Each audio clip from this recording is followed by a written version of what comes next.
Here's probably going to be one of the only videos that you need for visualization. If you do what I talk about in this video for visualization, you will be light years ahead of anyone else in your space. These are the steps that probably took me, I want to say, like a good 10 years of studying and practice. Spirituality, different spiritual systems, cleansing processes, because these are the steps that are missing from most manifestation processes. This is includes the pre-work, because manifestation isn't just coming up with the idea of what you want and what you desire. We need to take into account where you are and all of the other baggage that you have that needs to be addressed so that you can create and generate the ideal life that you want, whether it's your health, your wealth, your happiness, whatever that happens to be. You need to have all this stuff in place. Now, let's go. Number one. Now, I took 10 years to learn this. I was like striving through hours. I would listen to I personally would listen to dense esoteric old books from like the early 1900s, and these audiobooks would be like 8 hours long. I read book after book that's 200, 300 pages. I read The Secret Teachings of All Ages. I was studying Manly P. Hall, Neville Goddard, started studying Hebrew, the Kabbalah, Abraham Hicks, Bashar, all the strange, fringe places so that I can find anything that could work. Also watching all the TikToks and YouTube videos. And after pouring through literally thousands of hours, thousands of pages of content, this is the stuff that I found that worked. It worked for me. It's worked for my coaching clients that I've done in the consulting space, because to be honest, consulting is really like shamanic and spiritual work, if we're being 100% honest, because that's really what we're doing, is helping people bridge the gap between their dream, where they are in their dream reality, and helping them move from that and removing any of the gunk that's stopping them from making that leap over there.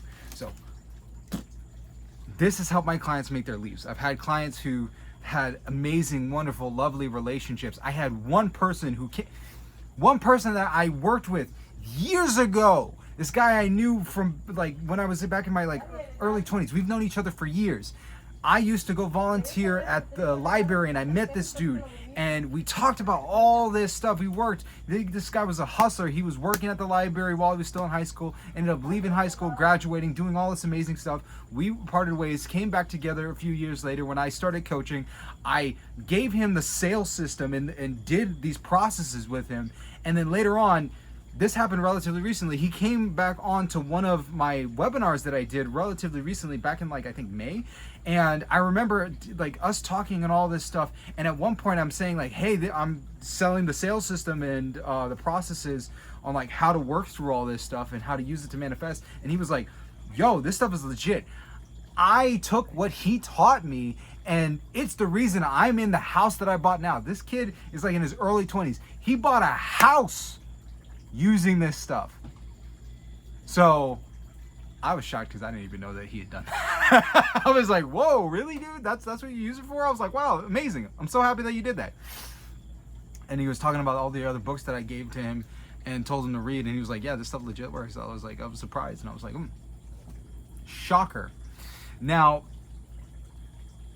what is the process? What did I teach him? What did I teach my other coaching clients? And what did I apply in my life? And what did I learn from thousands of hours of content, so much stuff, and thousands of pages of books? And it was this process and these steps on how to visualize and manifest. If you're going to go through the process of visualizing and manifesting, we of course already know the other parts of the process. You already know that you select a theme, a general theme that you want to create: health, wealth, happiness. Health, wealth, and relationships, really, because these are like the three main areas. Anything that we want usually falls within these categories. And then I'd say relationships would also relate to like happiness and like home and the material things that you want. But ultimately we want material things because we think it's going to give us something in one of these areas. With our relationship with other people who don't know us, our personal brand would be bigger or better. Like if we have a wonderful house, it would improve our relationships with our family, because our family would get to live and be in that house, or our relationships with other people who would get to see us in that lovely house, to wear amazing clothes. But the only reason why we want to wear amazing clothes is because we want to feel good and happy in the clothes that we wear, and we want people to see us and perceive us to be a successful or a happy person, or a hip, cool person with a lot of fashion and style, whatever it happens to be. Ultimately, anything that you desire and you want is because you believe it's going to give you a feeling, and most of the feelings relate back to one of the three core desires, which is health, wealth, and happiness or relationships. So choose the theme. What do you want? I want to be successful. I want this, that, whatever it happens to be. Choose the theme and the desire that you want to create and focus on. You can focus on a lot of different things, but that slows down the process. If you want to manifest something fast, you need to have a definite major purpose, or a definite major aim, a chief aim. That's what it was called. It was the chief aim or definite major purpose in Napoleon Hill's Think and Grow Rich. That's what he referred to it as. It's this burning desire, this one thing that you're going to take all of your energies and focus it like a laser beam, like the focal point of a light. Because light, when it's just shone out around us, like from the sun, it's dispersed. It goes everywhere. It helps move and helps grow things. But when you take a magnifying glass and you focus it on a single point, that's when you have enough energy and power to melt rocks. I've seen those really cool videos. I'll probably put one up of a guy melting rock with a magnifying glass, which is crazy and insane, but it's possible. And you'd be shocked at what you can do and accomplish when you focus in on a single thing that you want to create. So what is it that you desire? What is it that you want to create? What's the most important thing for you to focus on right now? Is it going to be your health? Do you want to lose weight? Are you tired of being fat? Cool. You want to be ripped? You want to be toned? You want to be hot and sexy and snatched for wintertime and cuffing season? Cool. Make that your goal. If you want your finances to be your thing, what is your finances? What is the actual amount, the dollar amount that you want to create? So that's where we move into the second phase, which is decide what the general theme is and then get specific on what you want to create. What is the actual specific thing that matters to you in this area?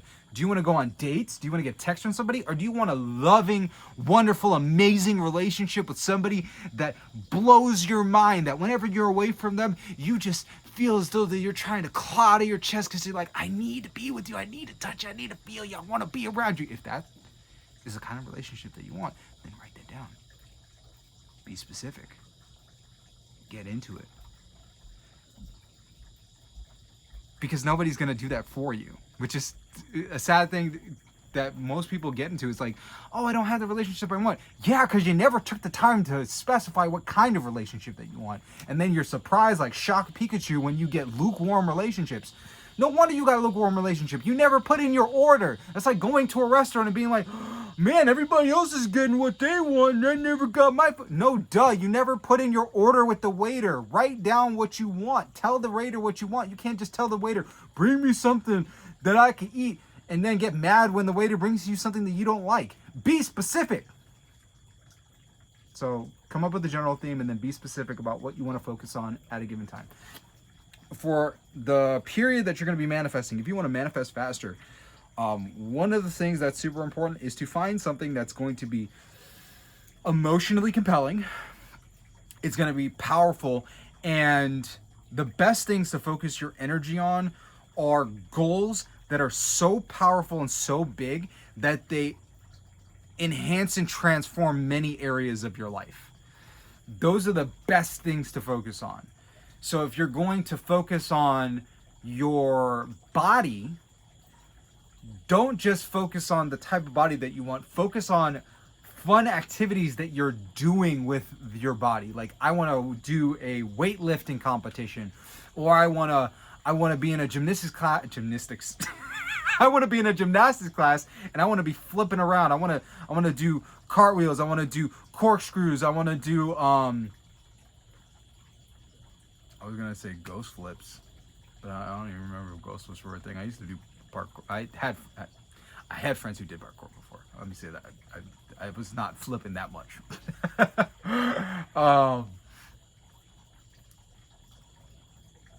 But what is it? Like, make it a compelling, powerful dream. Because if you decide that you want to do something like, I want to be able to rock climb, or maybe compete in rock climbing, or I want to do a marathon, when you have a health goal or another goal that's that big and that's that exciting, what ends up happening is you transform other areas of your life in the pursuit of that goal and the accomplishment of that manifestation.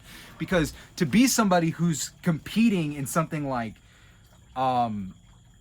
rock climbing, or let's say you're somebody who's now competing in a Tough Mudder or a triathlon, you're going to get more physically fit, but you're also going to become more social. You have the possibility of becoming more social because now you're interacting with other people who may be training. You're going to be in a more social environment as you're going through this whole process, and now you have something to connect with other people about. So now you're around other people who are also training, and that makes your life more interesting.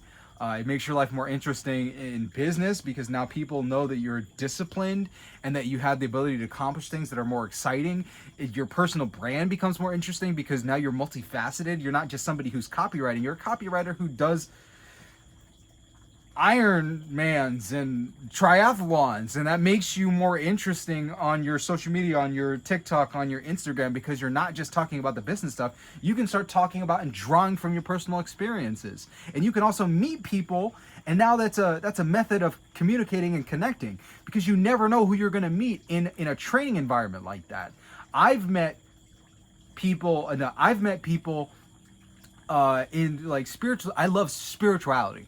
Spirituality is an amazing thing for me. I love meditations. I love Reiki circles. I love Inipi, the sweat lodges. I love those kinds of experiences. I love those communal things. And what that's done is that brought me around people who happen to be super successful business owners, investors. I've been around artists. I've been around all of these interesting people, and I now have stories and experiences, and I know places that I can go and bring people that I only know because I've experienced that in my life, and now my life is more interesting, and now I have something that I can bring them to that they're not going to get from anywhere else. If somebody wants to come to me and talk about marketing, we're going to have a completely different conversation, because now I can connect to them on the spiritual side, talking about plant medicines, talking about meditation, talking about all this stuff, because it's fun, it's exciting, it's interesting, it's different, especially the people that I want to work with. I want to work with people who are excited and interested about that stuff. So if you want to craft something in your life, you need to make sure that it's a compelling enough image that it transforms other areas of your life. It needs to be something that's big, that's powerful, that's exciting, that's magnetic, that's going to transform you from the inside out into somebody who's completely unrecognizable from who you are right now. Stop trying to manifest small things. Stop trying to manifest a text message from somebody, because even if you get it, it's not an exciting story. This isn't. Stop trying to manifest a pop kiss. Come on. Stop just trying to manifest your ex back. Manifest your ex back in one of the most romantic and amazing ways if you want a relationship. Like, have a big vision of something that you want to create with this person. For me, when me and my partner, when we first broke up, the thing that brought her back was the exciting idea of being like, well, not this time, but the time before. It was the exciting idea of coming to Brazil, living in Brazil, immersing yourself in this culture. I want you to be able to come to one of the first churches that is in Brazil. I want you to go down to the beach. We're going to get a villa that's down by the beach where you can literally just walk out from the villa onto the waters. I want you to experience the jungle and the sounds of the monkeys and see the birds. We have a terraced, like my cousin's house, we have a terraced garden where I've been cultivating this garden. I've been growing pineapples and peppers and tomatoes, and if you come here, we can make food with the tomatoes.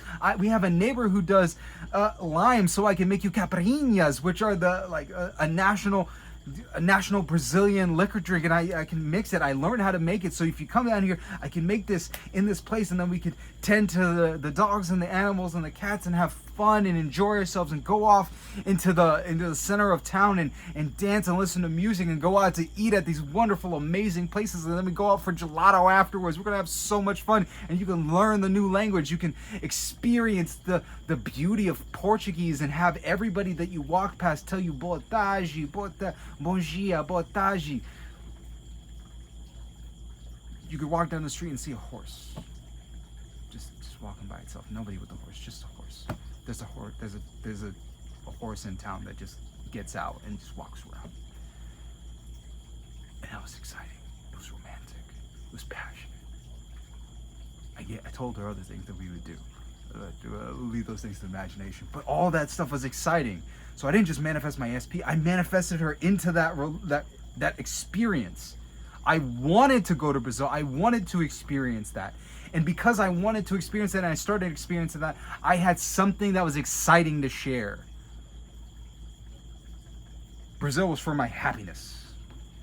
And I had some happiness to share with somebody else. Okay, so anyway, enough about that story. We go back to the entire process. So craft an image of your desired reality, something that's so exciting, so magnificent and wonderful that you want people around. The whole point of me wanting desire to create money was to make that dream possible. That was the whole reason why I wanted to make money. It was the whole reason why I wanted to make cash. So when I thought about the compelling image of me making the money, it wasn't just the money, it was the money and then leaning back in Brazil, surrounded by all of this beauty, wonder, and lush greenery, where I would wake up and look at the sun spilling between the palm trees in the forest and looking out over the infinity pool and just breathing in that sea air as it came and washed and wafted over the cliffside. It was beautiful, it was amazing, and it was lovely. And every day that I woke up, that's exactly what I thought about. And that's why I worked, was to make money, to make that reality real. So that's why step 2 is really like make a compelling reality. That's like super important.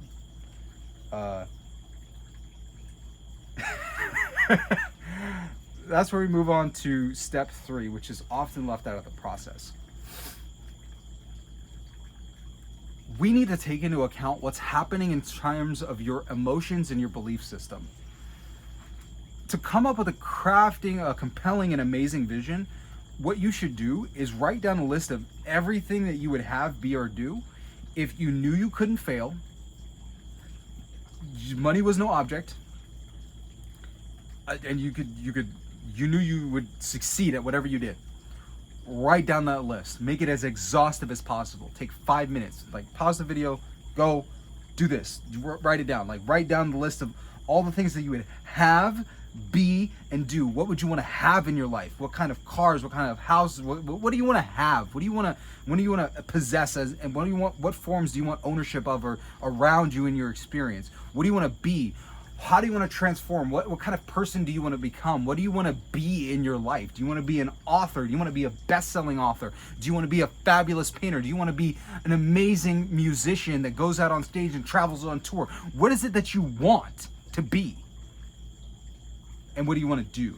Because, well, being is more like a state of being. Do you want to be a triathlon? I mean, what are the things that you want to do in your life? What activities do you want to do? You want to pump iron in the gym and be able to bench over 300 pounds? You want to squat 450? What kind of things do you want to do in your life? Do you want to travel to Brazil? Do you want to travel to Italy? Do you want to be in Japan? I had a conversation with one of my new coaching clients. We had a conversation and I was like, hey, how much money do you want? The guy finally it took a while to get it out of him, but he finally said, I want to travel. And I'm like, cool, where do you want to go? Finally, we got somewhere. You want to make $10,000 a month. What does that make available to you? Where do you want to travel? Where do you want to go? He's like, well, you know what? I really want to go to, Canada, to Toronto, and do on the Scott Pilgrim tour. And I'm like, and he's like, oh, I also want to go to Japan. I want to go to Akihabara and Shibuya. I'm like, you're a nerd. You're an anime. You're a weeb. You're an anime fan. I know it. I already know all those places, all 3 places. I'm like, those are familiar. I know what you like. So our conversation steered into that, and now we talked about his desires and the things that he would want to do, and walking around Tokyo, going to Shibuya, going to Akihabara and experiencing like the places that he's seen in all of these animes, and being able to pay homage to the culture and to physically be there in all of those different scenes, those lovely places, and like enjoying and drinking in Japanese culture, this exported portion of Japanese culture, but also being able to immerse himself in the reality of Japanese culture, the day-to-day life, like how people live there. And that was exciting. And once he did that, we went through and figured out all the other elements. Like, what does he want to do? Where does he want to go? How long does he want to stay? You want to go to Japan? How long do you want to stay in Japan? Once you end up figuring out those things, you can actually start figuring out what are the costs for these things. You can look at the Airbnbs in the area. You end up searching up and finding out how much the recommended amount for transportation is in the area when you're doing the subways and all the other public transportation in Japan. You had to spend time figuring out how much budget you need for food and what kind of places you want to eat out at. And by doing that, every single step of the way, the reality of his dream became more real.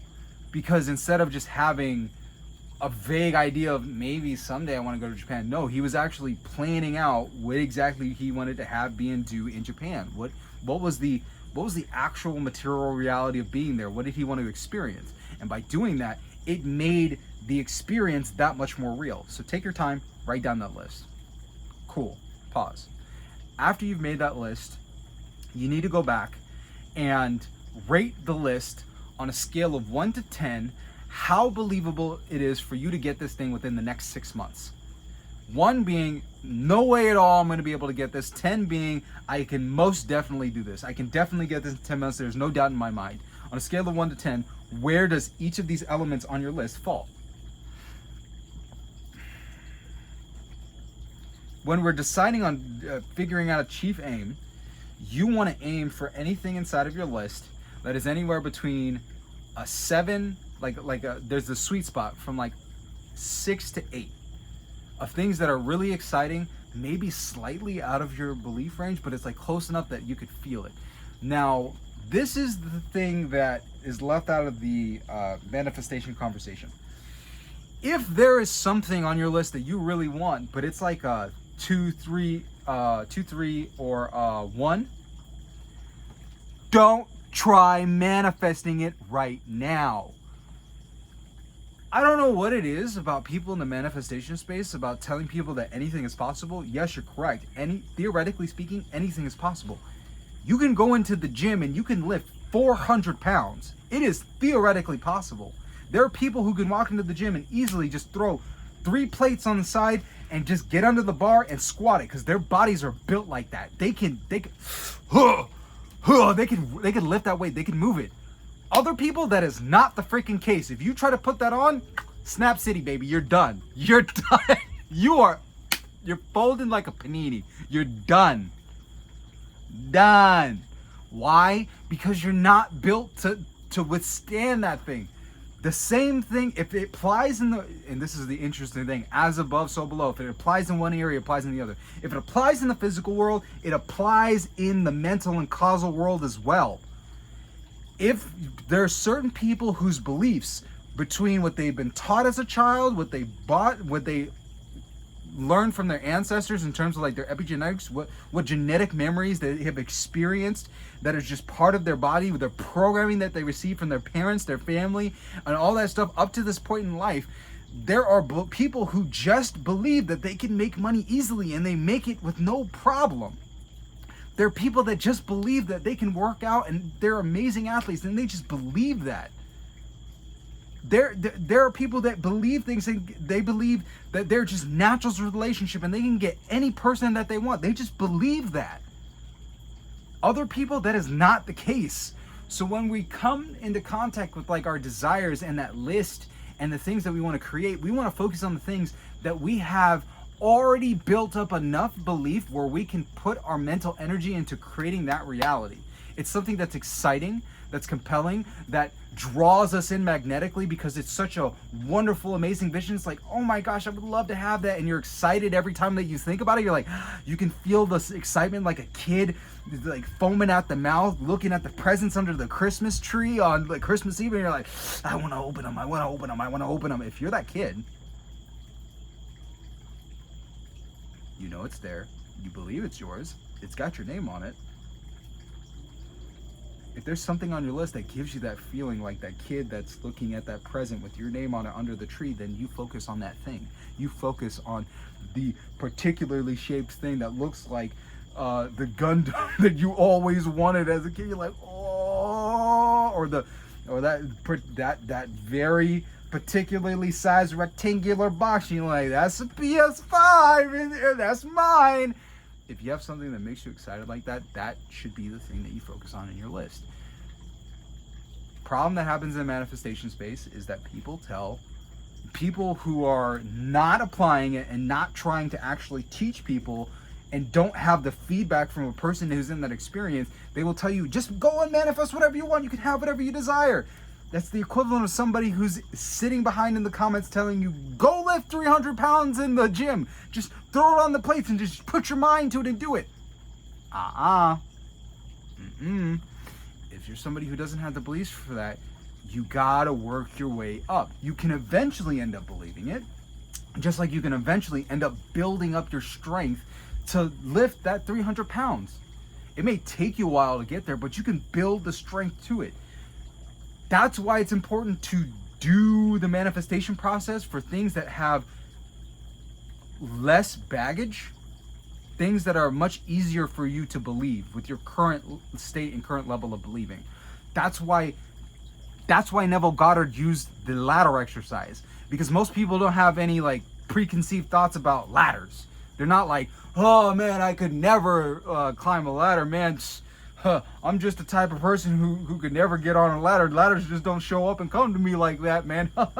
No, nobody has any like thoughts that go about like ladders like that. There's no negative, doubtful thoughts on that. So to do the ladder exercise, you just imagine it and put your energy into it and then see it manifest in your experience, and understand that when you create and craft a compelling image and place yourself in there and do it so much so to the point where you feel the feeling of the wish fulfilled, that you're actually there and you feel yourself climbing it, and you go to sleep in the image and release that energy out into the universe, you get it.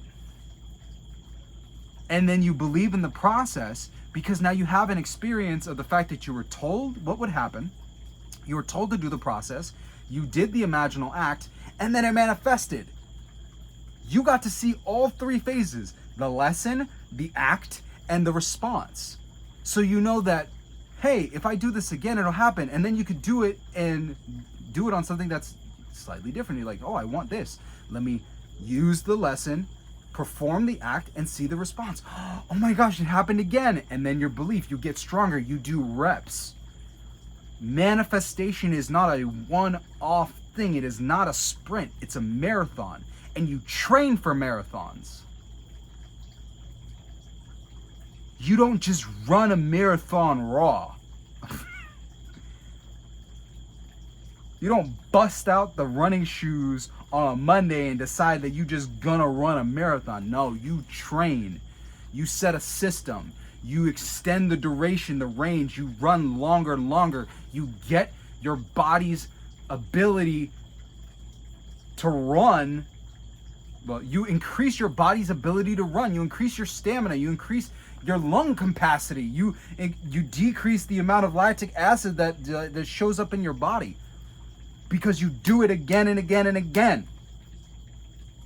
So go out and do it again and again and again. Same thing with manifestation. Don't try to run a marathon. Train. The way you train is you go down your list and you decide, what's the thing that I have that's exciting and I have a good amount of belief that this will happen. When you put your energy into that and it manifests, you change more things in your life and you have more belief in the process, because you're like, oh, I created this. And now with that new belief, now with that new strength, with those sets behind you, you have the strength to try something harder. If you do that, the process for manifestation becomes easier and you accelerate it because now you're putting your attention into things that you have less doubt in. That's why when people are like, oh, law of attraction, you should go out and make $1 million or win the lottery. If you're somebody who doesn't believe that you can, if you're somebody who doesn't believe that you can make $5,000 a month or $10,000 a month, making $1 million seems like going to Mars. It's so out there that you can't even fathom it. So you need to focus on something that's more believable in this moment, and then win the game. Make the game of manifestation an easy one. That's why people who craft big dreams and big desires and big goals, you're supposed to make a big goal and then break it down into smaller goals. The reason why you break it down into smaller goals is you're literally using the manifestation process to manifest smaller things that you know are stepping stones to the next step on the way to the transformation and the manifestation that you want in your life. So you're like, okay, I want to make $20,000 on YouTube. If that's your goal, if you want to make $20,000 on YouTube or IG or TikTok, you want to make $20,000 a month online on social media, that may be too out there for you. We can make that a desire, and that's something that you want to do, but you may not believe it right now. So to get you to that point, we got to work our way up. So we got to start posting videos, because you probably haven't posted a video before. So that's a smaller goal. How about we post your first video? How about we post your first 10 videos? Oh, awesome. You got your first 10 videos? Oh, we already know that you're going to monetize through views. How about we work on making your first 10 videos, and now we work on making your first video hit 10,000 views? How about we work on getting your first video to hit 100,000 views? Oh, you hit 100,000 views? Great. Let's keep the process going. Let's see if we can hit your second video with 100,000 views. How consistently can we get 100,000 views on your videos? Can we hit a 1,000,000 view video? What are the concepts? What are the things that other people are doing that are hitting millions of views? Oh, you hit your first 1,000,000 view video? Now we start this process. How many views do you need to get now to get you to the 20,000? Oh, you need X number of views? Well, now we just stack all the things that we learned previously in the processes to get you to that point. Now it's not unbelievable. Now you know I can do this, because instead of thinking about making $20,000, now it's I need to make let's say I need to make 20 million views to get $20,000. I need 20 million views to make $20,000. So I know how to make 20 million. I know how to make 1,000,000 views. How do I make more videos that get millions of views? Or how do I scale my production to? I already know how to make videos that get millions of views. How do I scale my production of videos so that I have enough videos that hit that goal so I can hit those numbers? It becomes more believable once you've hit the other goals that were easier for you to manifest. That's what goal setting is. Goal setting is teaching people manifestation, just using different language for it. That was 3. Is doing that, is making sure that you're attacking easier goals and building your process of manifestation up. Yes, you can manifest whatever you want, but for a lot of people, especially the people that are struggling, they usually get stuck because they haven't built their belief in the system.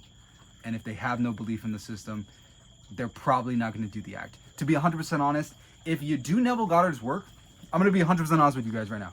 If you do Neville Goddard's process and you do the state akin to sleep, you relax your whole body, you lay there, you get into the feeling of the wish fulfilled, you fill the imaginal act with the tones of reality, and then fall asleep in it, and you do it night after night after night, I guarantee you, whatever you put out there will manifest, because you learn the process of patterning, which is talked about in the Gateway Experience.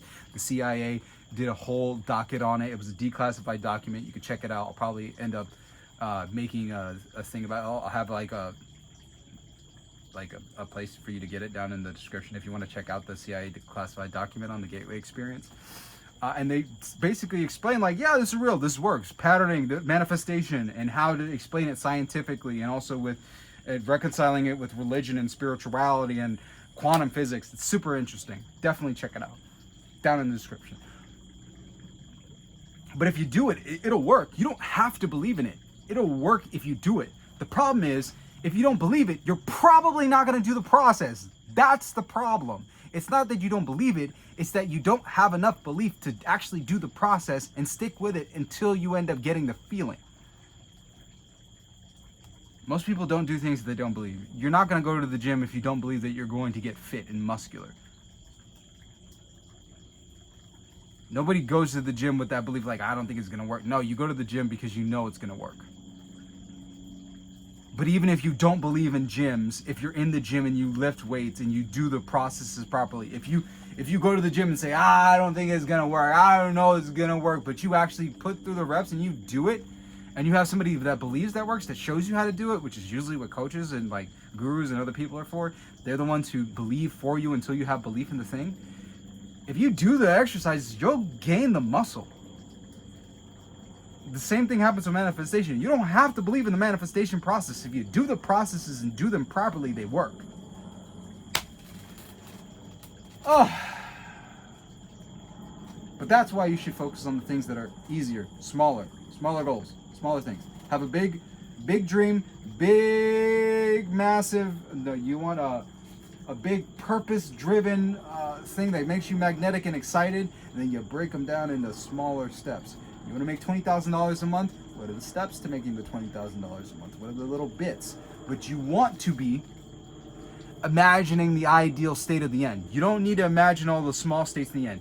You need to do, oh, this is another part that's really important. You need to keep your mind focused on the big,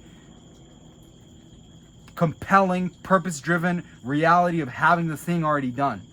On the day-to-day, you will focus on the steps of getting the stuff done, but in your mind, when you're going to bed, when you're waking up, you're thinking about the thing being finished already. And every little step that you take is a step of you getting closer to the reality. I watched Razvan. He's a guy who does YouTube. He's one of the top gurus in the YouTube automation space. He's an absolutely wonderful guy. He made a post about people just hiring your team. He always talks about, making your first $5,000 to $10,000 a month with YouTube automation, making videos on YouTube. But in the beginning, just hire your team, make your first videos, get your first $50 day. Every dollar that you make outside of your job is a step closer to the reality that you want. And I was like, that's so profound. We always focus on the big goal, but like that's really something that gets people moving. It's like, oh, I might not be able to think and imagine getting the $5,000 to $10,000 a month, but I can imagine hiring a team on Upwork. I can think about it, and I can imagine getting my first videos up. I think I could think about getting $50 a day. I think that's possible. I can get that goal. I can get that many views. I think I can get monetized. And once you end up getting that, it's like, oh, this higher thing doesn't seem as unattainable. Now it's more believable. Now I might be able to think about that. We want to think of the compelling realities to move forward. So it's a two-part thing. We want to think of compelling, exciting realities that motivate us and move us in that direction. And we also want to make sure that we're focusing on lower outcomes that are steps in the right direction to getting that thing. Those in it, even if you don't know what that is, even if you don't have a plan on how to get it, the fact that you're moving in the right direction and you're starting to act, you're starting to think about it, is putting the momentum and moving you in the right direction. Even if your plan is wrong, you'll figure out how to fix it along the way. There's so many companies that started as something completely different and then pivoted to become something even more powerful and wonderful. You don't have to start knowing with the end in mind. You just need to take the first step. You only need to see the first step. That was a quote. I think it was like Martin Luther King. The way is long, but I don't know how long the winding, twisting road goes, but I just need the headlights to show me the next couple feet in front of me. And you could use those next couple of feet to drive miles in the darkness. You don't need to see every step. You just need to know that you're moving in the right direction. And think about the destination of where you're trying to go. And how exciting and wonderful it is. And that exciting image and that passion, that joy, that peace, that relief that you'll feel once you finally pull into the driveway of that destination. That's what compels you to move forward and to keep driving and pushing into the darkness. Because with each tree that passes, with each sign that passes you by, you're one step closer to where you're trying to go. Okay, next, now we're gonna go on to the actual imaginal act. So now we got all that stuff out of the way. You're focusing on a dream, something that's a little bit more attainable that you want to focus on. You're going to put all your energy into it. You're going to think about it. You're going to dedicate yourself to this process for like the next 2 weeks. Now, how do we actually do the process of imagining? We do the process of imagining like this.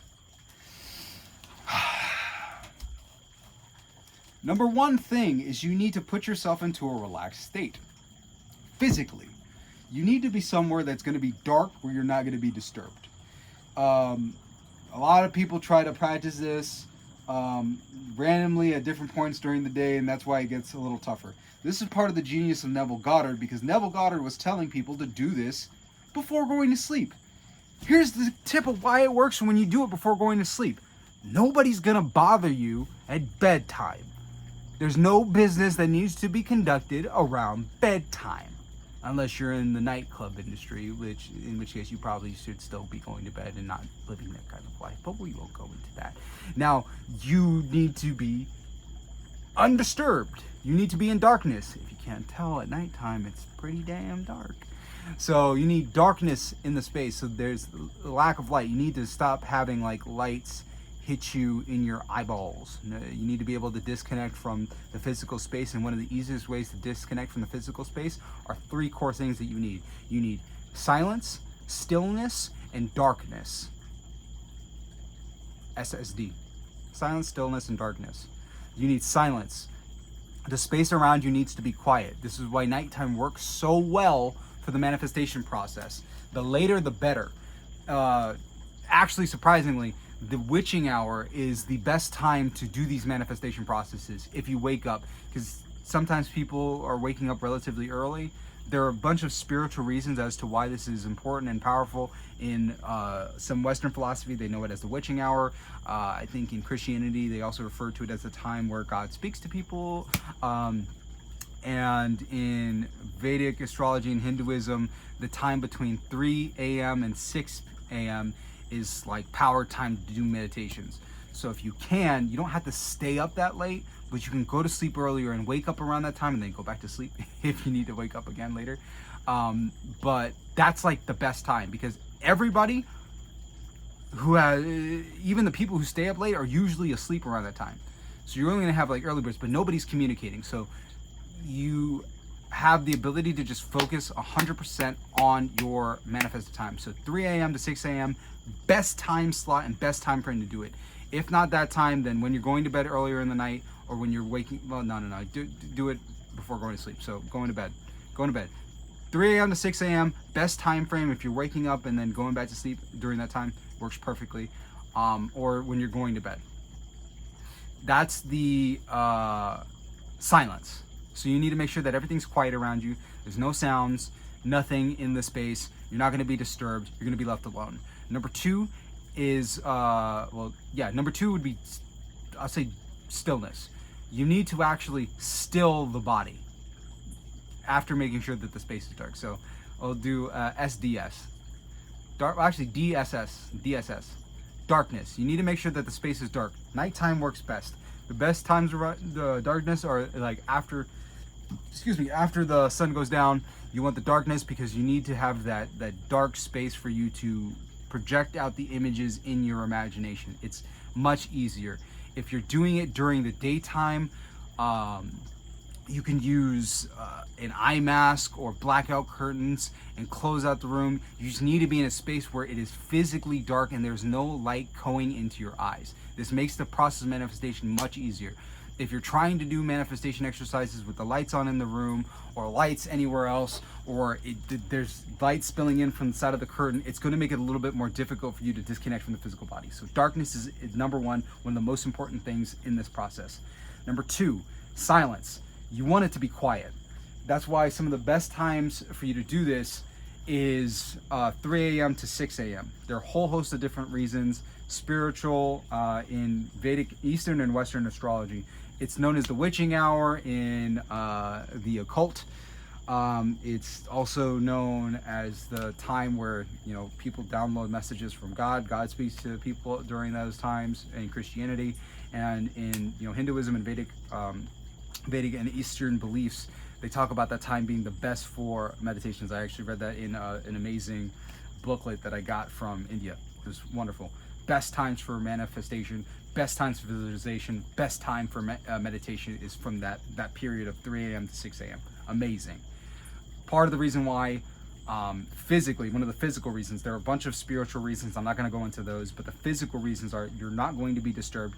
Most human beings are asleep, so in terms of sound, there really isn't going to be a lot of sound. You're not going to be expected to go anywhere or to be anywhere, because it's an ungodly hour.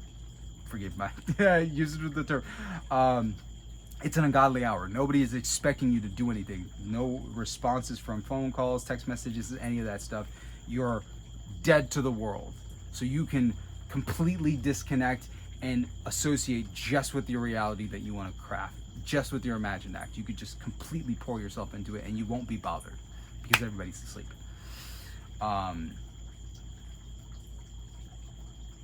it's quiet. There are not a lot of cars that are going to be going around. You're going to be in a space where it's really good to just sit, rest, and relax. Number 3 is going to be stillness. You need to physically still the body.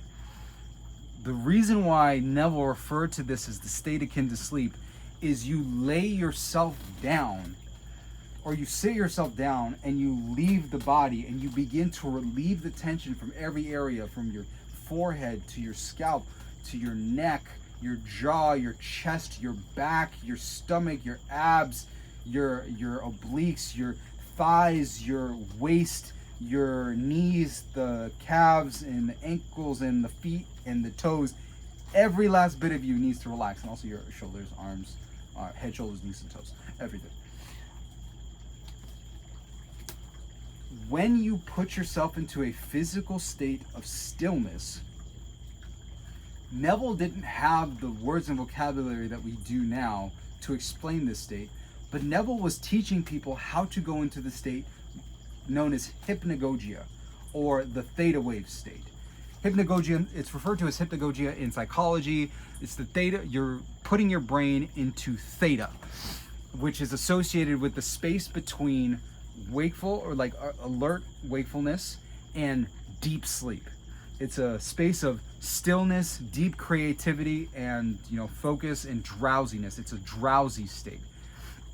And the characteristics of knowing that you've made the transition into this state is what Neville refers to as the state akin to sleep, is that you start to feel body paralysis. Like you might start feeling sleep paralysis. There's a certain level of disconnection from the physical body. You start disassociating from the physical body, and it's the space right as you're beginning to transition into sleep where there's a flowy wiggliness to logic. Now the thoughts that you think are a little bit slower, and the things that might seem out of the ordinary or strange just seem to float in consciousness. Like when when you're just about going to sleep or just waking up and you open your eyes and you look over in the corner and you look at the man who's standing in the corner in the darkness, you're like, ah! You're like, oh, wait a minute, no, it's just clothes on the chair. In that moment, the thought of you looking at that, you saw the man in the hat in the darkness. You saw him. He was real, even though logically it doesn't make sense why a man would be standing in the side of the corner of your room. But in that moment, it was like, it made sense, and your body had a real visceral reaction to that thought, that idea. Ding, ding, ding, ding, ding. That's why the theta wave state is extremely powerful in the process of manifestation, because any thought that you have, any imagining that you have, the body has an immediate reaction to.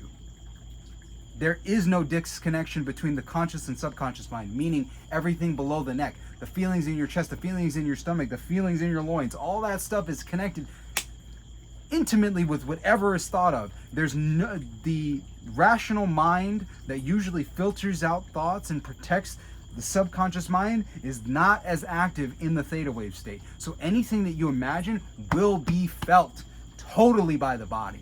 And that's why when you imagine something fully and powerfully, You feel it throughout the entirety of your body and the entirety of your being.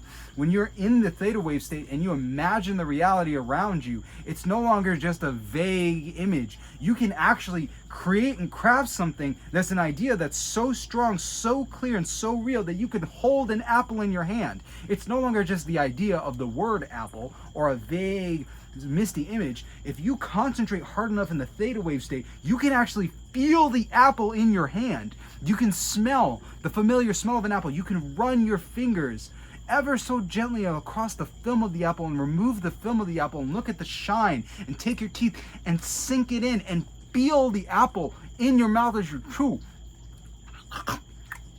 each individual bite, because in your consciousness there is no distinction between the imagination and reality. Your body believes it to be real. So if that is a satisfying apple, you feel satisfied. That's the exact reason why the hypnagogic state has been used by tons of successful people. It was used by Salvador Dali. Thomas Edison used it in his process of coming up with ideas for solutions and inventions that he was creating. Nikola Tesla used that process as well. Nikola Tesla went very far, and Nikola Tesla would actually imagine engines, an engine or a thing that he was going to create, and he would actually run the machine thousands of times in his imagination to watch it wear and tear over time, to figure out how to change and manipulate it. Before he ever committed it to paper and created the object, he manifested it and thought it and imagined it in great detail. He had a very vivid, powerful imaginal life and imaginal reality. Albert Einstein also used it to create what he considered his thought experiments, and those were ultimately the things that informed his theories.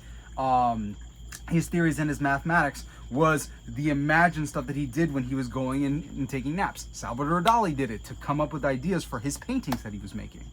A ton of other writers have done it. How many writers have you heard that talked about stories about ideas that came to them as they were dozing off? It's a state of creativity. That's theta, baby. So how do we reliably get into theta? In the gateway experience, they refer to it as focus 10. So the way that we do this is we need to do a couple of things. Like I mentioned, make sure the 3Ds are taken, the DSS is taken care of. You have darkness, stillness, and silence. You're physically stilling the body. You have silence in the space. You've crafted, as the director, you've crafted the space and made the set ready for you to go in and do this imagined act. You close your eyes, you focus in on your breath, and you begin the process of breathing in and breathing out. Breathing in and breathing out.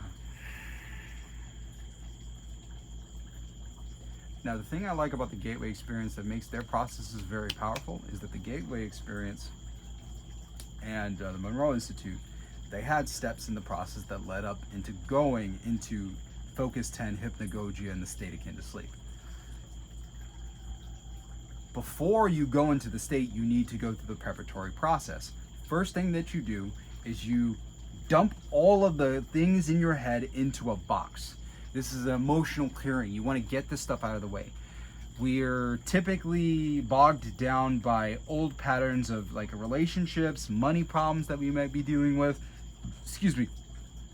difficult conversations that we have, work that needs to get done. There's a whole bunch of things that are patterns that will go off in our head that'll stop us from focusing. I love the gateway experience because they teach you to create something that's known as the energy conversion box. It's a box that you imagine. It can make look any way that you want. It could be as extravagant or as high-tech as you want. You can make it a magic, mystical treasure box or a futuristic black cube with blue wires running through and gold accents that lights up, and then you open it up. Whatever it is, just create this image of a box in your imagination. And what you're going to do is you're going to create symbols of these different concerns that you have in different areas of your life, and you're going to take these symbols and you're going to put them in your box.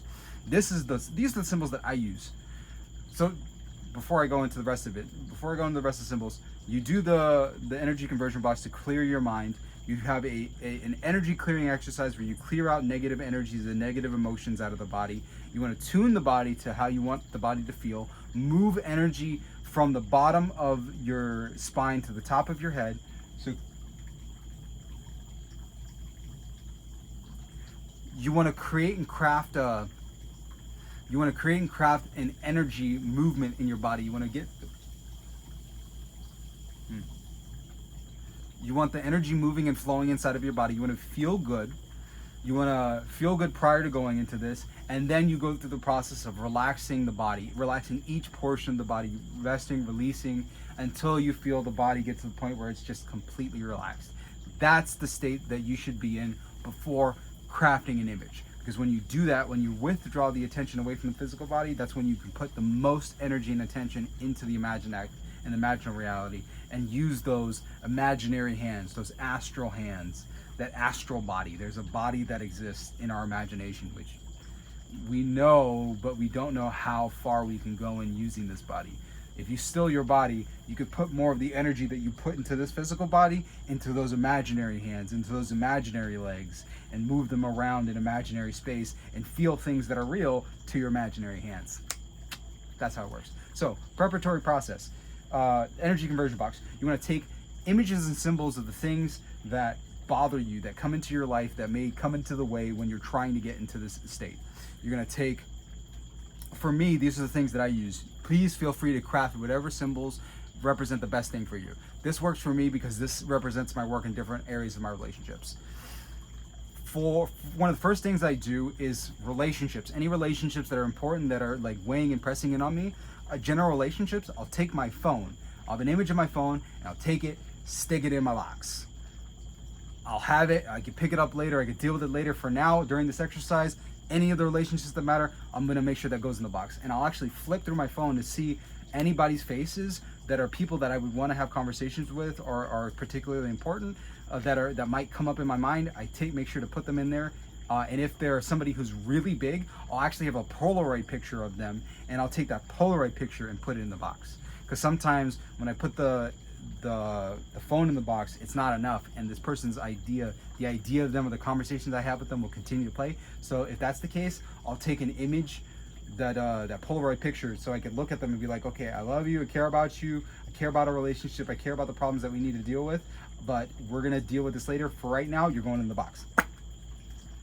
So when I was having problems with my partner, I made sure, hey, put you in the box. Particularly difficult customer or client that I need to deal with, you going in the box. Family member you having an issue with, you're going in the box. Everybody's in the box. Nobody's talking to me, you're all inside the box. We'll talk later. After we finish doing the stuff in the box, everybody's inside the box. Next thing I do would be money. For me, my wallet. I know the feeling of my wallet, I know the touch of my wallet, so I can imagine it, I could see it very vividly in my imagination. Holding that wallet, the idea of the wallet, I could feel the leather. I'll look at each fold and the bits, and I'll look inside of it, and I always make sure that I'm imagining it full of money. Cool, awesome. We're gonna deal with money stuff later. You go in there. Money stuff is in there. Work-related stuff. I always do my work on my laptop. So MacBook Pro, I know how it feels when I close it. I'm closing it, sticking it in the box. So all my work-related stuff, any pending task, any pending work, all of that is in the image of the laptop that goes in the box. Everything will be taken care of later. I'll do the same thing. I'll have a little action figure of myself to represent my body, and I'll put it in there. If something's related to my health that I need to fix, I will actually unzip. This is pretty graphic. I'll unzip my skin and feel myself take off my skin like a jacket, and I'll put it in the box. I've had to do other things for my body at different times, but that one seems to work for me right now. Either that or just like a little mini like doll of myself, and I'll be like, okay, going in the box. I'll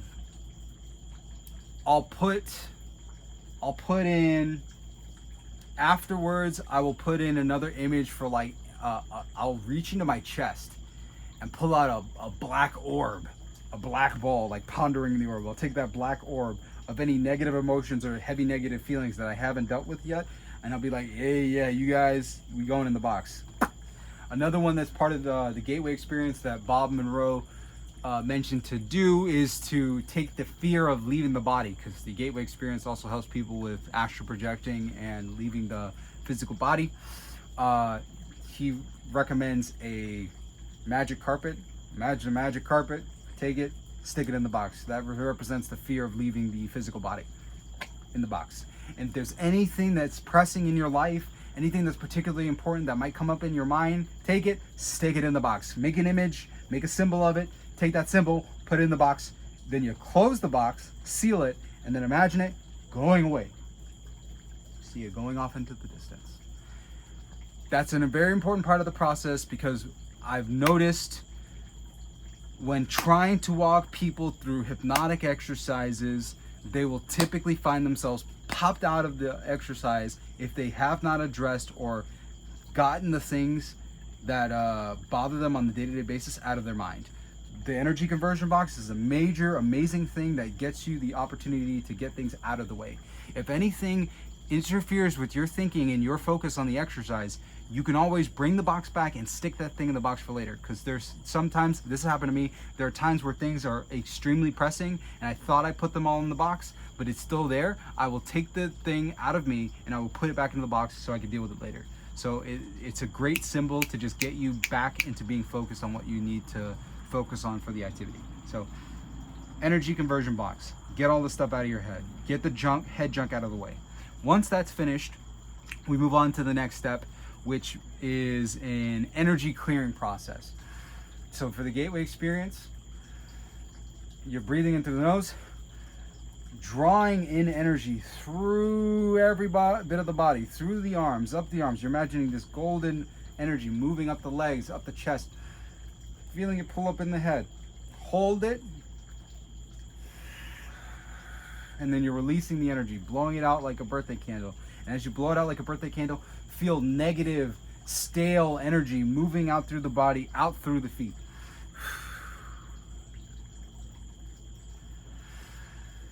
Breathing in that good energy, pulling it up to the head, pulling all the energy up to the head, holding it there. And then breathing out and releasing that negative energy. This is a process that's similar to what I learned in yoga for meditation, which spoke about doing breathing with bhava, or feeling. Like you're bringing in good emotions, good qualities, godliness, patience, love, joy. You're bringing that up, and then you're releasing anger, jealousy, laziness, any apathy, the things that you do not want, bad qualities, bad energy. You're feeling that you're pushing that stuff out of your body. That gives you the ability to flush the body with oxygen. You're focusing and you're beginning to shift the focus from the physical body to the energy inside of the nervous system. You're starting to move stuff inside of your nervous system, getting things flowing. You're getting your air flowing, your breath flowing, your focus moving inwardly into the body and out of the physical world around you. It's a beautiful way. Touching your attention to the breath brings you in contact directly with the levers to move your emotions. If you're nervous, you're going to feel it in your breath. If you're happy or excited or passionate, it's going to reflect in your breath. If you're running and you're terrified, it's going to reflect in your breath. So by deliberately slowing down and feeling the energy move, you're connecting to the breath and connecting to the feeling. After you've done the clearing exercise with breathing, the next thing that works in the gateway experience is to do what they call resonant tuning, which is where you're breathing in and now you're toning, you're creating a tone.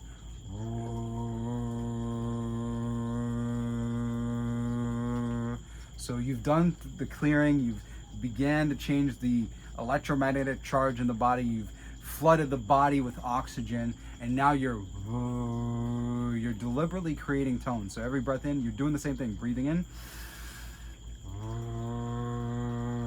breathing out. I am leaving out parts of the gateway process. I know I'm doing it. If you're somebody who knows the gateway process, I'm well aware of what I'm doing, and I'm well aware of the fact that I left out some parts. It's okay. I don't want to freak people out with the entire process. So you're letting the tone out. You're beginning to not only release energy, but you're taking this energy, you're taking the air, and you're now structuring the air into a specific tone that you're creating in the body. This helps with focus.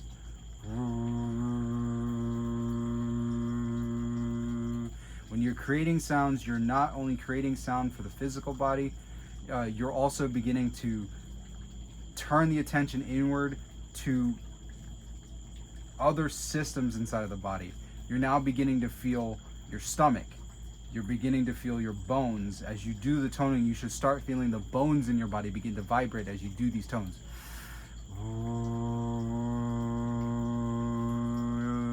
it extends the focus throughout the entire body. Toning is a powerful thing. There are a whole bunch of other spiritual reasons. I won't go into all of them. This video is already long enough as it is, but there are a lot of good benefits to doing the toning process and just breathing in, toning out. Once you're finished with that,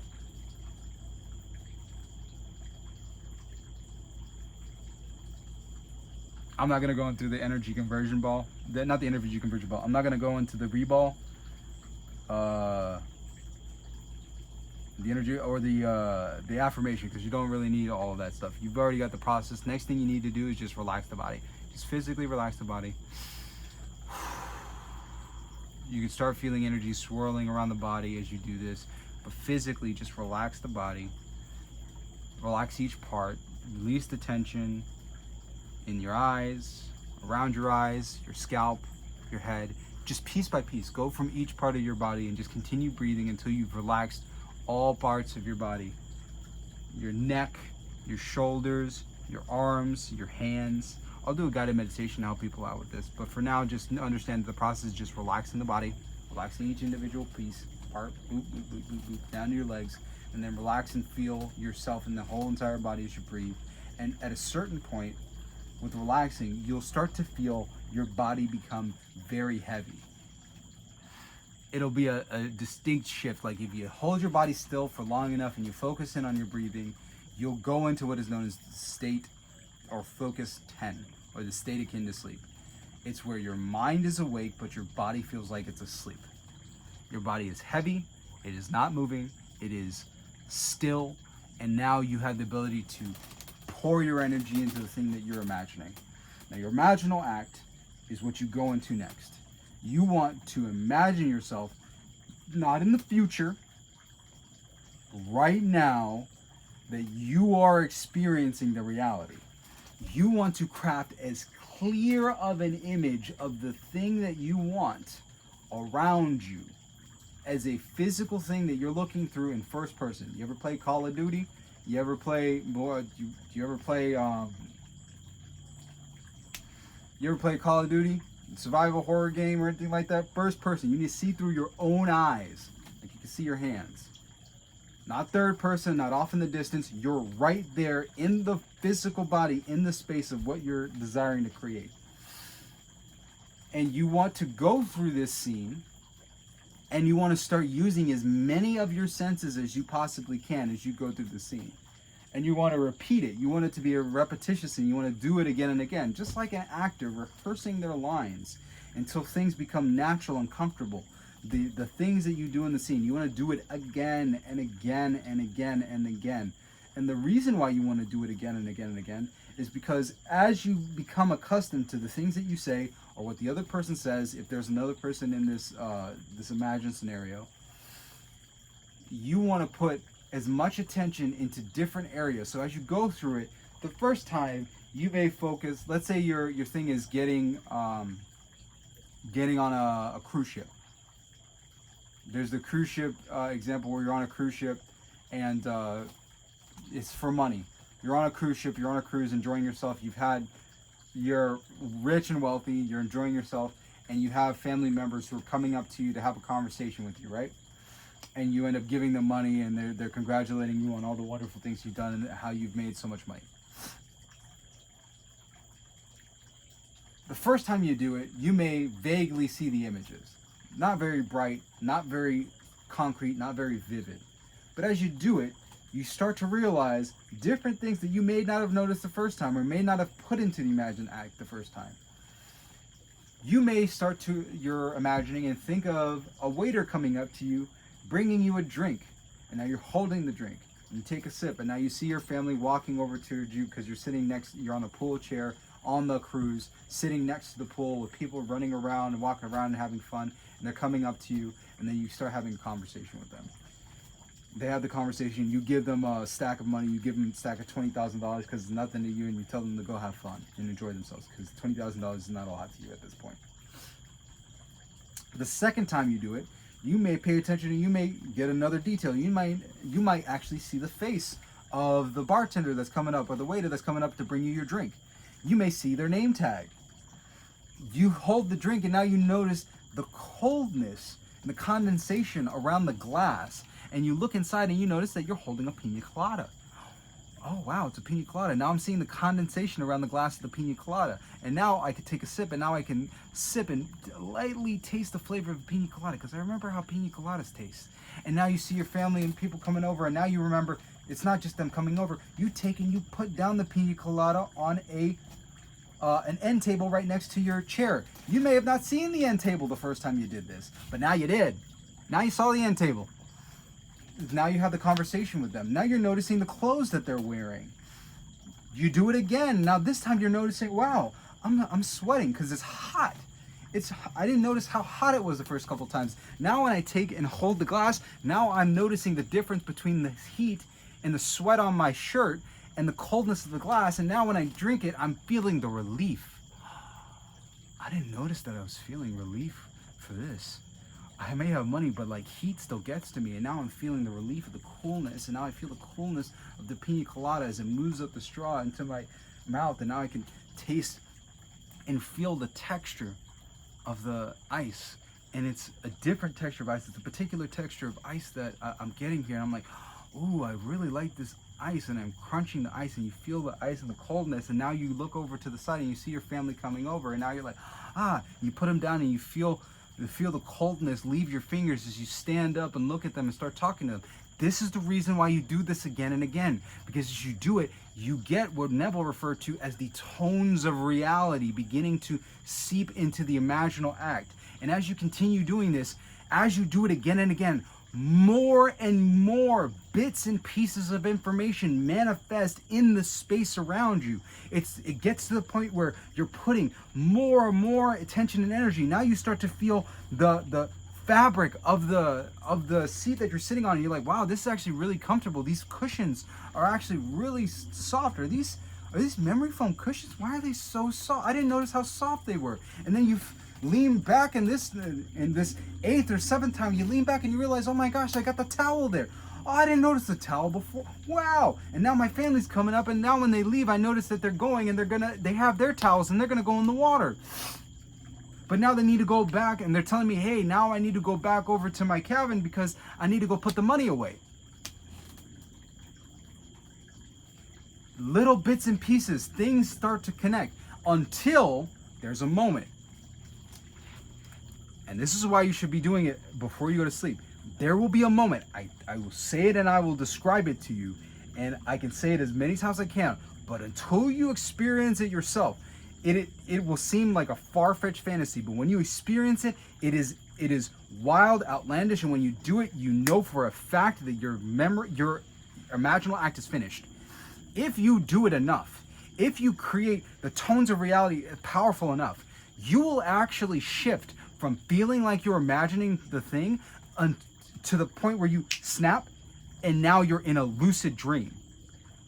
There's going to be a moment where there's just like wait a minute, hold up, wait, I thought I was imagining this, and then it'll feel real, like you're actually there right then and there in that moment.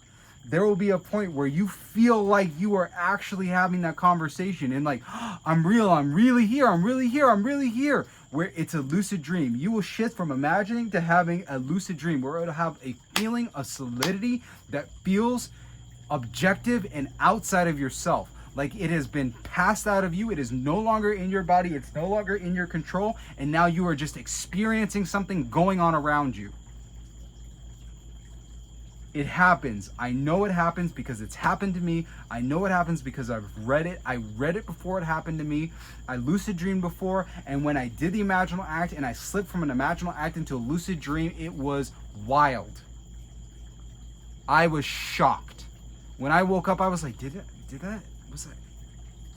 What? It was like waking up from a dream. And sure enough, that very thing I imagined was the very thing that happened. I did that process, and I'll go into that story. That's the story of how I made my first $100,000. I had a very particular imaginal act with somebody that I sat on wicker chairs with and had a conversation again and again and again until that actually happened, until it manifested. Matter of fact, I'll tell you the story. It was, I want to say like 3 years ago. 3 years ago. I decided that I wanted to make a large amount of money. I didn't know where I wanted the large amount of money to come from. I didn't know how I got the large amount of money, but I wanted a large amount of money. I knew that for a fact. I knew I wanted it. I decided the big idea that I wanted. I knew that there was going to be a moment, like I needed to figure out what was a moment that would happen that wouldn't imply what I did for the money, but it's something I know I would do after receiving the money in this way. And one thing I would do is I used to love having serious conversations with my father at his townhouse on the patio, on the first floor at the patio. We would sit on the patio on the wicker chairs, these brown wicker chairs with green cushions, and we would look out over the parking lot and just talk. We would just talk. There are times where we talk for like 30 minutes, maybe an hour, 2 hours. We would just talk, especially if it was something important. And he would give me awesome advice, and I would go to him when I had problems or issues, and I just needed my sage advice from my father.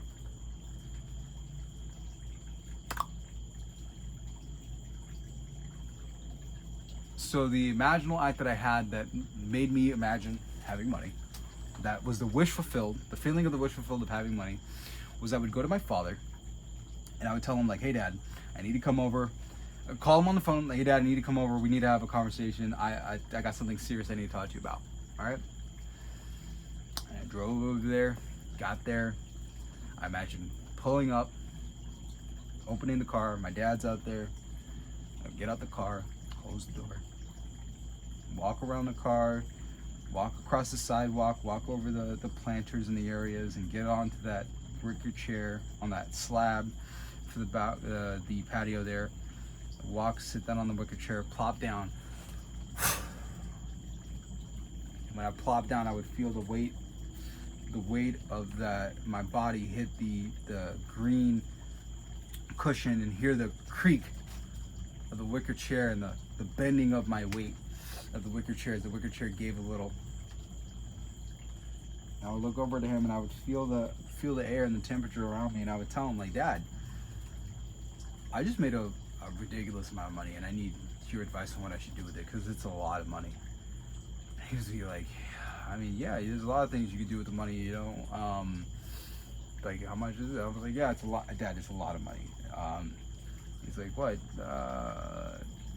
I mean, it's enough money where I don't have to like work for a while. It's a serious thing. And I remember taking out my phone and showing it to him and him being like, oh, whoa, yeah, that is a that is a lot of money. Wow, oh, wow, yeah. He'd be like, yeah, Dad, I told you it was a lot of money. And then he would give me advice, and I'm like, at that funny moment of him having that response where I'm like, oh, it's a lot of money, and I'm like, yeah, it's a lot more than you thought it was. And I would go to sleep just having a conversation with my dad, showing him the money, having his response like that, and just listening to his advice that he would give me, because he would give me different bits of advice whenever I would do the imaginal act. And the first couple times I did it, it wasn't as detailed as how I just described it. Sometimes it was just the idea, the concept. Hey, me and Dad sitting on the wicker chairs, and me showing it. And as I continued doing it, that's when I noticed like what my dad would do. I noticed that funny moment where I showed it to him, and he had that funny reaction where he was like, "Oh yeah, you know, it's a lot of money." And then he looked at me and he's like, "Whoa, wow, yeah, that is a lot." Like his response to seeing that's a lot of money, that showed me that was something that emerged out of the repetition and the rehearsal. And in doing that, I was like, oh yeah, it's a lot of money. How do I tell myself it's a lot of money? The shock on my dad's face when he sees how much money it was. And to be honest, in the imaginal act, I didn't put an amount of money. I just remember having that conversation and saying it's a lot of money and having his reaction to be like that because it's a lot of money.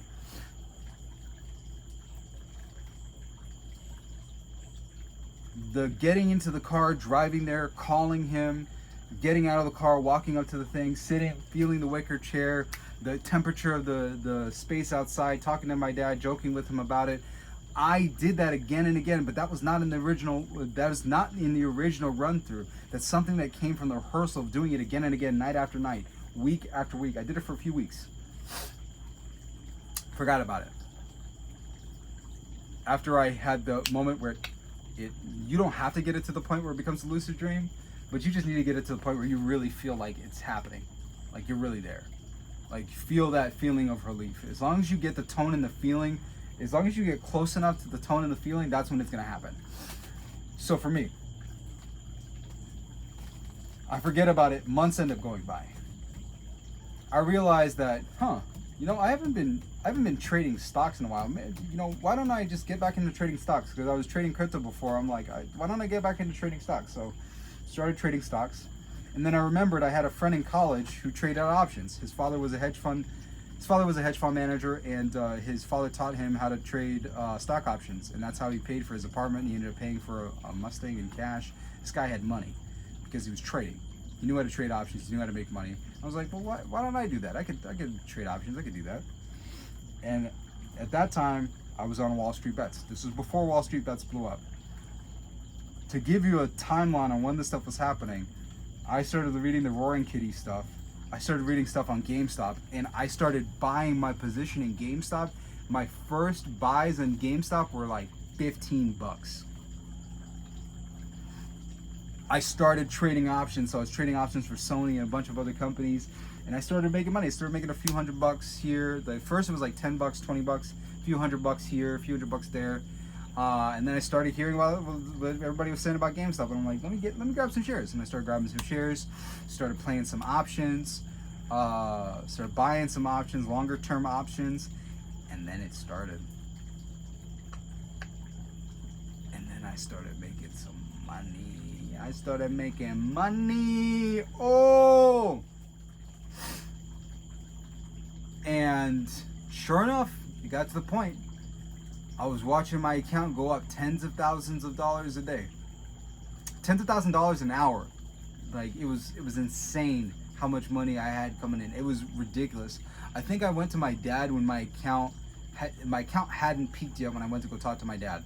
I think I went to break the news to my dad probably around the time that my account had gone from 7,000. I had 3,000. I threw in another 3,000. I had around $7,000. I ended up, I think I initially started with like 2,000, got it to 3,000, started throwing in more cash. So I took it from 7,000 to $59,000. That's when I think I went to go talk to my dad about this. And I remember driving up to his house. Ultimately, the peak of my account during that whole thing was like $134,000, $134,000 during that whole thing. I held afterwards. I didn't end up selling. I ended up selling later, but I because of how early I got in, I still, when I sold my options and my stock, I made a killing. I still made a ton of money. But when I went to my dad to have the conversation with him, it was around $59,000. I had made $59,000. The majority of that happened that day.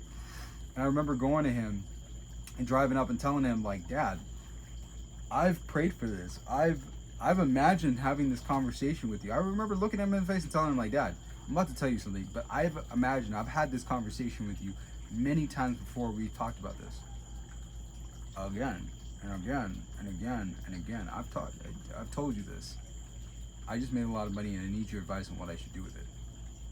And I showed it to him, and sure enough, he's like, oh, whoa, yeah, that is a lot of money. Because I remember him telling me, like, hey, yeah, you know, you should save money and all that stuff. You know, you might not have enough for stuff like, you know, rent and all stuff. And I'm like, Dad, I have enough money for rent for like over a year. I could handle rent for, I'm like, so I was talking about finding a place, and he's like, yeah, you know, you might want to have money saved up. I'm like, Dad, I have enough to like put a down payment on a house. So I'm like, I'm good, Dad. It was funny having the conversation with him, because before I told him the amount I was telling him this stuff, and I was like, hey, yeah, I'm making a lot of money. I should be able to get stuff. And he's like, hey, you know, you want to make sure to have a good amount saved up and stuff. And I'm like, listening to him, I'm like, yeah, I'm thinking about buying a house and all this stuff. He's like, yeah, you might want to. I'm like, nah, Dad, I have enough money to, yeah. It was interesting. It was a lot of fun. And it was interesting to see his reaction when I finally showed him the amount. And that's how I made, like, that's how I saw my first $100,000 that I had ever seen in an account that I had before. Later on, I would go to make over $100,000 in other stuff like trading in my coaching business. So that was the first time I experienced having access to six figures in cash. And it really does change your perception of money.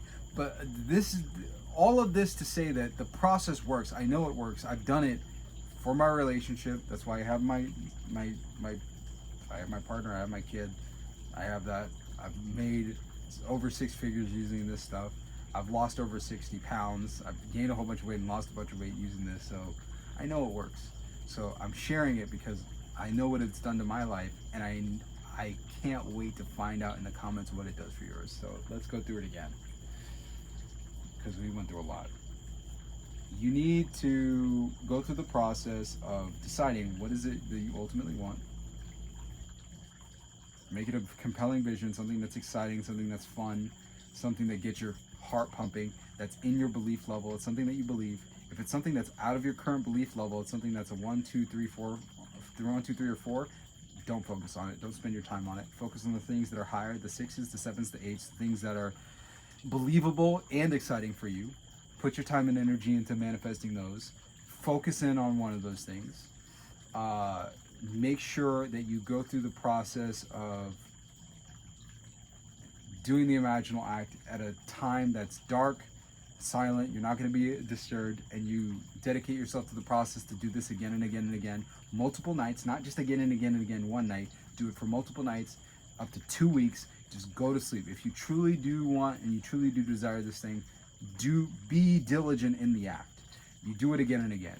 When you go into the act, you want to make sure that you use your energy conversion box, take all the thoughts out of your head, put them into the box, close the box, put it to the side, breathe, release the negative energy out of your body, move a positive energy to the top of your head, which changes the magnetic charge of your body and your nervous system. Breathe out negative energy, release it, have the feeling of releasing that negative energy out of your mouth and out of the bottoms of your feet. Do the tuning where you're toning, resonating, getting involved in the physical body. Feel the body, relax the body, go into the imaginal state. Do the imaginal act again and again and again and again until you create the feeling of the wish fulfilled, and do it until you fall asleep and release it. By doing that, if you're diligent and you do it again and again, it works. It works. It works. It works. It works. If you work the system, it works. Now go out, test it, try it, come back to this video and leave a comment and let me know how it works. Well, first leave a comment on what you think about the system and what you're going to try this on, and then go out and do it, and then come back a week later, 2 weeks later, and tell us how it goes. Oh, yeah, that was a long one. That's what I used it on. And it's funny because I told that to my dad, and I've told that to other people, and some people who use it, other people haven't. The people who used it, surprise, surprise, have gotten what they wanted. I've even told it to people who've used it, gotten what they wanted, and then just didn't use it again. Which is even more frustrating. Don't be one of them. Actually use it. Follow for more videos on manifestation, and I will see you guys in the next one.